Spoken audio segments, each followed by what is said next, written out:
What's going on, guys? Welcome back to another Detroit Lions video. Now, today we're going to continue our record prediction series, starting to finish this thing off and really get my final thoughts on how I think the Detroit Lions 2020 season is going to go. And obviously, the next logical step after Week 15 is Week 16 as we take on the Tom Brady-led Tampa Bay Buccaneers as we welcome them to Detroit in Week 16 to hopefully steal a victory from the team that's getting all the hype, all the primetime games, has quote unquote the best offseason, getting all this hype, getting all this praise. Hopefully the Detroit Lions can welcome in Tom Brady back to Ford Field. Last time Tom Brady was in Ford Field, he took a huge L to the Detroit Lions. Hopefully the Detroit Lions could do that again. If you do want to see if I have them doing that, obviously stick around to the end of the video. But with that being said, if you are new to the channel, consider liking the video, subscribe to the channel, and sharing with a Lions or an NFL fan. Just trying to bring new people and help the channel grow. And if you would take 2 seconds out of your day to do so, I would be very appreciative and it would make my day. But with that being said, let's get into, looking and matching up these two teams for the Week 16 match.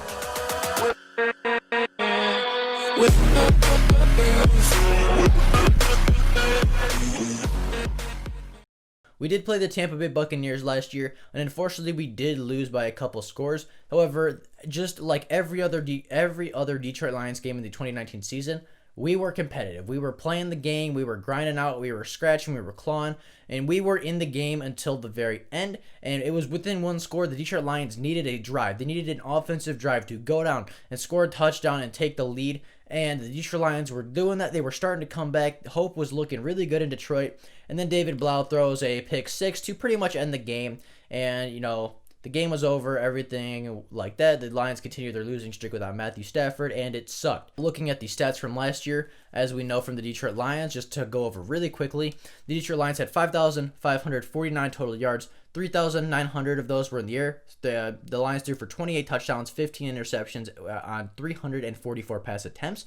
Now on the ground, they had 1,649 rushing yards, 7 rushing touchdowns, averaging 4.1 yards a game. On the defensive side, they gave up 6,406 yards, 4,551 of those being in the air, allowing 33 passing touchdowns while only having 7 interceptions. On the ground, they gave up 1,855 total yards and 13 rushing touchdowns. Now, to compare that to last year's Tampa Bay Buccaneers, the Tampa Bay offense had 6,366 total yards, they had 630 passing attempts, which was the 4th most in the NFL. They passed for 4,845 yards, 33 touchdowns, and 30 interceptions. And I actually saw a stat that Jameis Winston, on top of those 30 interceptions that he threw, actually had 28 drops. So Jameis Winston, if every interception he threw was caught, would have thrown 58 interceptions in a single season, which would have by far, destroyed the current record.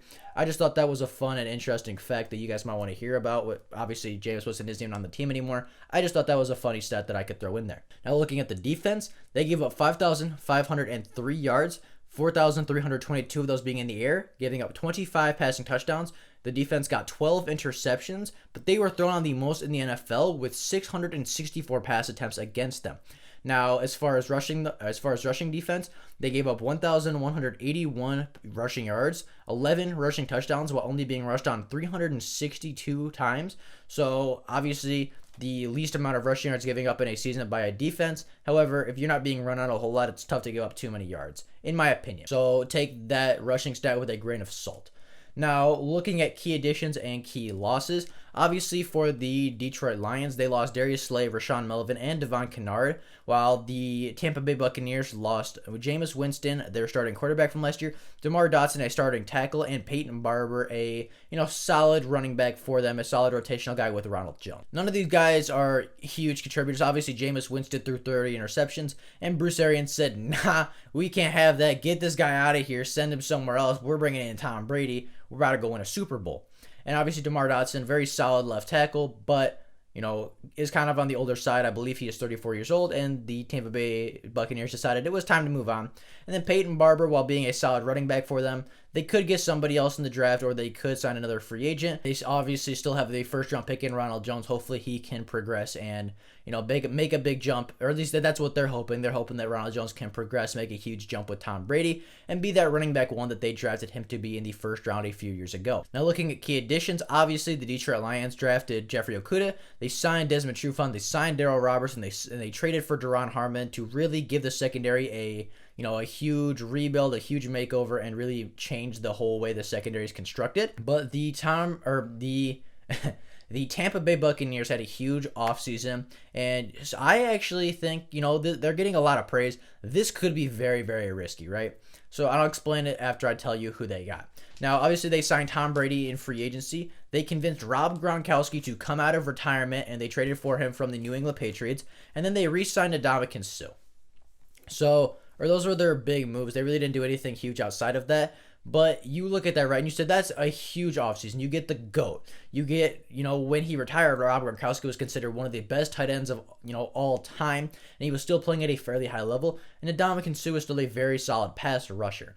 But Tom Brady is now 43. He's never played outside Bill Belichick's system. He's always been kind of a check down, kind of, conservative quarterback, and Bruce Arians likes to have his quarterbacks air it out. He likes to have them throw it deep, throw it often, and Tom Brady has never really done that before, so we don't know how Tom Brady's actually going to adjust to the Bruce Arians system. You look at Gronkowski and you say, okay, he was the best tight end a couple years ago. He's considered one of the greatest of all time.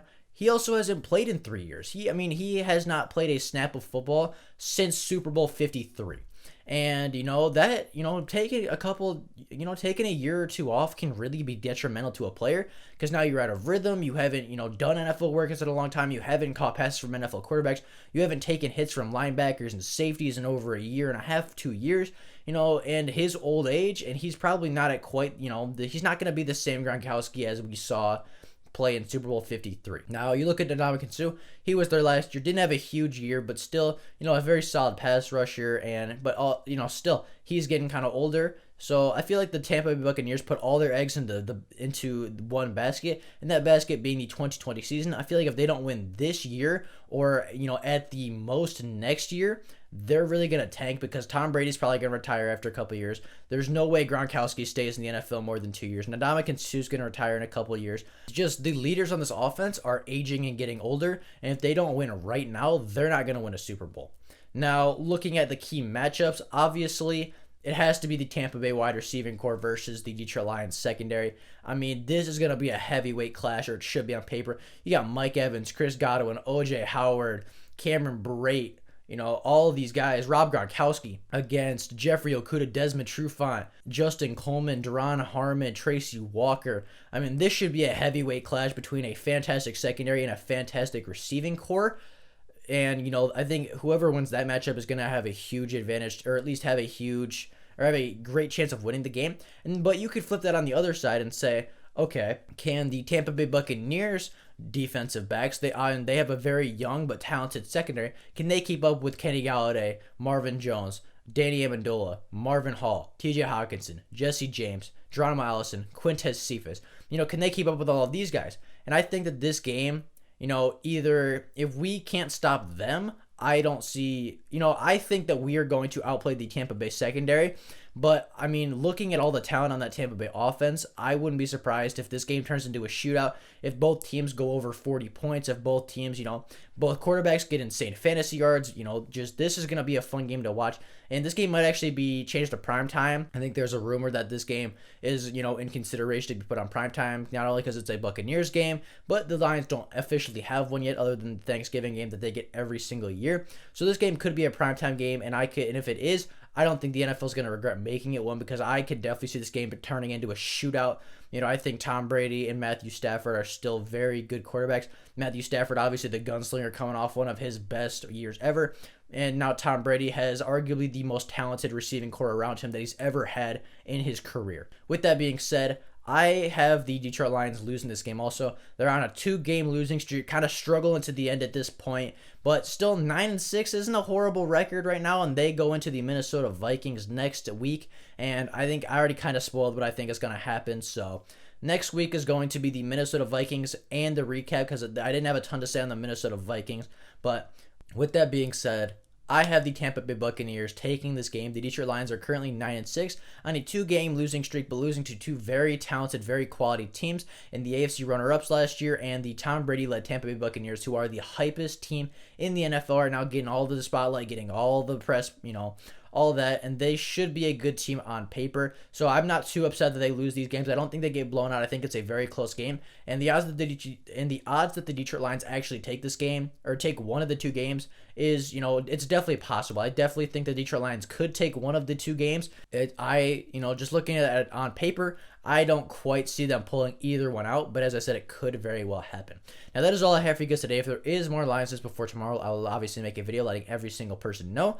But until then, that is all I have for you guys right now. Have an absolutely fantastic day. As I said, if you are new to the channel and are enjoying the content, consider, hitting the like button, subscribing to the channel, sharing it with a Lions fan, just helping me grow the channel, taking 2 seconds out of your day, and I would be very, very appreciative to everybody that does so. But with that being said, that is all I have for you guys today. Have an absolutely fantastic day. Thank you all so very much for watching, and I will see you all tomorrow in the record prediction, the finale, the recap, the Vikings game. I will see you all for that video. So with that being said, I will see all of you tomorrow. Bye.